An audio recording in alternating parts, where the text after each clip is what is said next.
ಇನ್ನು ಇಡಿ ಕೇಸ್ ಈಗಾಗಲೇ ಎಲ್ಲವೂ ಸಂಪೂರ್ಣ ಮುಗಿದೋಯ್ತು ಅನ್ನುವಂಥ ಮಾತು ರಾಜ್ಯ ರಾಜಕಾರಣದಲ್ಲಿ ಕೇಳಿಬರ್ತಾ ಇದೆ. ಆದರೆ ಈಗ ಕೋರ್ಟ್ ಕೊಟ್ಟಿರುವಂಥ ಆದೇಶ ಹೊಸ ಹೊಸ ಲೆಕ್ಕಾಚಾರಗಳಿಗೆ, ಹೊಸ ಹೊಸ ರಾಜಕೀಯ ತಿರುವುಗಳಿಗೆ ಕಾರಣವಾಗ್ತಿದೆ ಅನ್ನುವಂಥ ವಿಶ್ಲೇಷಣೆ ಕೂಡ ಇದೆ. ಒಂದು ಕಡೆಗೆ ಮುಖ್ಯಮಂತ್ರಿ ಆಪ್ತರು ಅಥವಾ ಕಾಂಗ್ರೆಸ್ ನಾಯಕರು ಈ ಒಂದು ಪ್ರಕರಣದಲ್ಲಿ ಮುಖ್ಯಮಂತ್ರಿಗಳ 14 ಸೈಟ್ ಏನಿದೆ ಅದನ್ನು ಬಿಟ್ಟು ತನಿಖೆ ಮಾಡೋದಕ್ಕೆ ಆದೇಶ ಇದೆ. ಒಂದು ವೇಳೆ ಇಡಿ ಏನಾದರೂ ಕೂಡ ಮುಖ್ಯಮಂತ್ರಿ ಕುಟುಂಬದ 14 ಸೈಟನ್ನು ಇಟ್ಕೊಂಡೇ ತನಿಖೆ ಮಾಡಿದ್ರೆ ಅದು ನ್ಯಾಯಾಂಗ ಉಲ್ಲಂಘನೆ ಆಗುತ್ತೆ, ನ್ಯಾಯಾಧೀಶದ ಉಲ್ಲಂಘನೆ ಆಗುತ್ತೆ ಅನ್ನುವಂಥ ಮಾತನ್ನು ಹೇಳ್ತಾರೆ. ಆದರೆ ಇದಕ್ಕೆ ಕೌಂಟರ್ ಆಗಿ BJP ಕೂಡ ಮಾತನಾಡ್ತಾ ಇದೆ. ಹೀಗಾಗಿ ಈಗ ಇಡಿ ವಿಚಾರಣೆ ಬಗ್ಗೆ ಸಾಕಷ್ಟು ಆಯಾಮಗಳಿದೆ. TV9 ಪ್ರಮುಖವಾಗಿ ಈ ಒಂದು ಆದೇಶದಿಂದ ಮುಖ್ಯಮಂತ್ರಿಗಳ ಇಡಿ ಪ್ರಕರಣಕ್ಕೆ ಏನೆಲ್ಲ ಆಗುತ್ತೆ ಅದ್ರ ಬಗ್ಗೆ ಒಂದು ವಿಶೇಷವಾದ ವರದಿಯನ್ನು ಮಾಡಿದೆ. ಹಾಗಾದರೆ ಇಡಿ ಪಾಶ ಇನ್ನೂ ಕೂಡ ಮುಖ್ಯಮಂತ್ರಿಗಳ ಮೇಲಿದೆಯಾ ನೋಡ್ಕೊಂಬೋಣ ಬನ್ನಿ.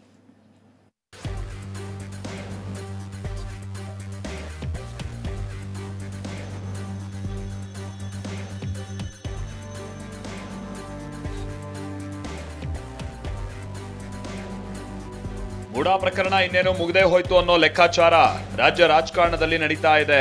ಅತ್ತ ಕಾಂಗ್ರೆಸ್ ನಾಯಕರು ಕೂಡ ಮೂಡಾ ಕೇಸ್ನಲ್ಲಿ ಲೋಕಾಯುಕ್ತ ಬಿ ರಿಪೋರ್ಟ್ ಕೊಟ್ಟಿರೋದನ್ನ ಸರ್ಟಿಫಿಕೇಟ್ ಆಗಿ ಜನರ ಮುಂದಿಡ್ತಾ ಇದೆ. ಆದ್ರೆ ಈಗ ಹೈಕೋರ್ಟ್ ವಿಭಾಗೀಯ ಪೀಠ ಇಡಿ ತನಿಖೆಗೆ ಅವಕಾಶ ಕೊಟ್ಟಿರೋದು ಈಗ ಮತ್ತೆ ಸಿಎಂ ಸಿದ್ದರಾಮಯ್ಯನವರಿಗೆ ನಿದ್ದೆಗೆಡಿಸುವಂತಾಗಿದೆ. ಆದ್ರೆ ಈ ಆದೇಶವನ್ನ ಸಿಎಂ ಕಾನೂನು ಸಲಹೆಗಾರ AS ಪೊನ್ನಣ್ಣ ಅರ್ಥೈಸ್ತಾ ಇರುವ ರೀತಿ ಬೇರೆಯಾಗಿದೆ.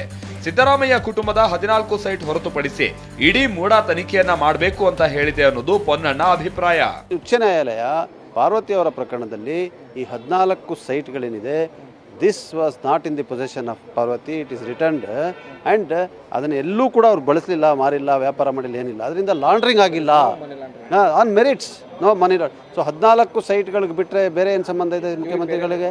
ಅದೇ ರದ್ದಾಗಿದ್ದ ಮೇಲಿಂದ ಮುಖ್ಯಮಂತ್ರಿಗಳು ರಾಜೀನಾಮೆ ಕೊಡಬೇಕು, ಮುಖ್ಯಮಂತ್ರಿಗಳ ಇದೆಲ್ಲ ಎಲ್ಲಿಂದ ಬರ್ತದೆ?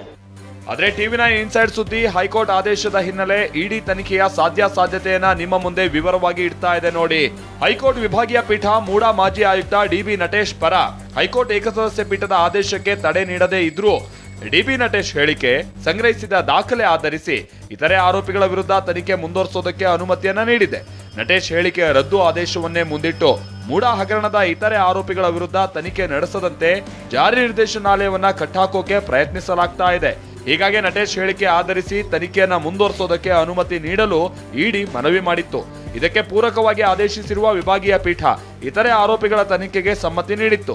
ವಿಶೇಷ ಅಂದ್ರೆ DB ನಟೇಶ್ ನೀಡಿರುವ ಹೇಳಿಕೆಯನ್ನ ಪ್ರಮುಖ ಸಾಕ್ಷಿಯಾಗಿಟ್ಕೊಂಡೇ ಸಿಎಂ ಪತ್ನಿಗೆ 14 ಸೈಟ್ಗಳ ಹಂಚಿಕೆ ಅಕ್ರಮ ಅಂತ ಇಡಿ ಹೇಳ್ತಾ ಇದೆ. ಇತರೆ ಆರೋಪಿಗಳ ಪಟ್ಟಿಯಲ್ಲಿ ಮುಖ್ಯಮಂತ್ರಿ ಸಿದ್ದರಾಮಯ್ಯ ಸೇರಿದಂತೆ ಇತರರ ಹೆಸರಿದೆ. ಪಾರ್ವತಿ, ನಟೇಶ್, ಭೈರತಿ ಸುರೇಶ್ಗೆ ಸದ್ಯಕ್ಕೆ ರಿಲೀಫ್ ಸಿಕ್ಕಿದ್ರು ಆ ರಿಲೀಫ್ ಸಿದ್ದರಾಮಯ್ಯನವರಿಗೂ ಅನ್ವಯ ಆಗೋದಿಲ್ಲ. ಯಾಕಂದ್ರೆ ಈ ಪ್ರಕರಣದಲ್ಲಿ ಸಿದ್ದರಾಮಯ್ಯ ವಿರುದ್ಧದ ದೂರು ರದ್ದಾಗಿಲ್ಲ ಅಥವಾ ಇಡಿ ತನಿಖೆಗೆ ತಡೆಯಾಜ್ಞೆಯನ್ನು ನೀಡಲಾಗಿಲ್ಲ. ಇನ್ನು ಲೋಕಾಯುಕ್ತ ತನಿಖೆ ಮಾಡಿ ಬಿ ರಿಪೋರ್ಟ್ ಸಲ್ಲಿಸಿದ್ರು ಜನಪ್ರತಿನಿಧಿಗಳ ನ್ಯಾಯಾಲಯ ಈ ಕ್ಷಣದವರೆಗೂ ಬಿ ರಿಪೋರ್ಟ್ಗೆ ಅಂಗೀಕಾರ ನೀಡಿಲ್ಲ. ಹಾಗೆ ಲೋಕಾಯುಕ್ತ ಬಿ ರಿಪೋರ್ಟ್ ಅನ್ನ ಕೂಡ ಇಡಿ ನ್ಯಾಯಾಲಯದಲ್ಲಿ ಪ್ರಶ್ನೆ ಮಾಡಿದೆ. ಲೋಕಾಯುಕ್ತ ವರದಿಯನ್ನ ಚಾಲೆಂಜ್ ಮಾಡೋ ಅಧಿಕಾರ ಇಡಿಗೆ ಇದೆಯಾ ಅಂತ ನ್ಯಾಯಾಲಯ ಪ್ರಶ್ನಿಸಿದಾಗ ಇಡಿ ಪರ ವಕೀಲರು ಜಾರಿ ನಿರ್ದೇಶನಾಲಯಕ್ಕೆ ಇರೋ ಹಕ್ಕನ್ನ ಪ್ರತಿಪಾದಿಸಿದ್ದಾರೆ. ಆದ್ರೆ ನ್ಯಾಯಾಲಯದ ಬಿ ರಿಪೋರ್ಟ್ ಒಪ್ಪಿಕೊಂಡ್ರೆ ಏನ್ ಮಾಡ್ತೀರಾ ಅಂತ ಇಡಿಗೆ ಕೇಳಿದಾಗ್ಲೂ ಉನ್ನತ ಕೋರ್ಟ್ನಲ್ಲಿ ಪ್ರಶ್ನಿಸುವ ಅಧಿಕಾರ ತನಗಿದೆ ಅಂತ ಇಡಿ ಜನಪ್ರತಿನಿಧಿಗಳ ನ್ಯಾಯಾಲಯಕ್ಕೆ ತಿಳಿಸಿದೆ. ಹೀಗೆ ಎಲ್ಲ ಆಯಾಮಗಳಲ್ಲೂ ನೋಡಿದಾಗ ಇಡಿ ಸಿದ್ದರಾಮಯ್ಯ ವಿರುದ್ಧ ತನಿಖೆಗೆ ಯಾವುದೇ ಅಡೆತಡೆ ಸದ್ಯಕ್ಕಿಲ್ಲ. ಹೀಗಾಗಿ ಸಮನ್ಸ್ ನೀಡಿ ವಿಚಾರಣೆಗೆ ಕರೆದ್ರೂ ಅಚ್ಚರಿ ಇಲ್ಲ. ಇಷ್ಟಕ್ಕೂ ಸಿದ್ದರಾಮಯ್ಯನವರ ವಿಚಾರಣೆಗೆ ಇಡಿ ಬಳಿ ಇರೋ ಆಧಾರದ ಬಗ್ಗೆ ನೋಡೋಣ ಬನ್ನಿ. ಮೂಡಾ ಮಾಜಿ ಅಧ್ಯಕ್ಷ ನಟೇಶ್ ಹೇಳಿಕೆಯೇ ಆಧಾರ. ಮುಖ್ಯಮಂತ್ರಿ ಆಪ್ತನ ಹೆಸರು ಉಲ್ಲೇಖಿಸಿದ ನಟೇಶ್. ಇನ್ನು ಸಿಎಂ ಪತ್ನಿಗೆ 14 ಮೂಡಾ ಸೈಟ್ ಹಂಚಿಕೆ ಪ್ರಕರಣದಲ್ಲಿ ಮುಖ್ಯಮಂತ್ರಿ ಆಪ್ತ ಕುಮಾರ್ ಎಂಬಾತನನ್ನ ಮೂಡಾ ಮಾಜಿ ಆಯುಕ್ತ ನಟೇಶ್ ಇಡಿಗೆ ನೀಡಿರುವ ಹೇಳಿಕೆಯಲ್ಲಿ ಹೆಸರಿಸಿದ್ದಾರೆ.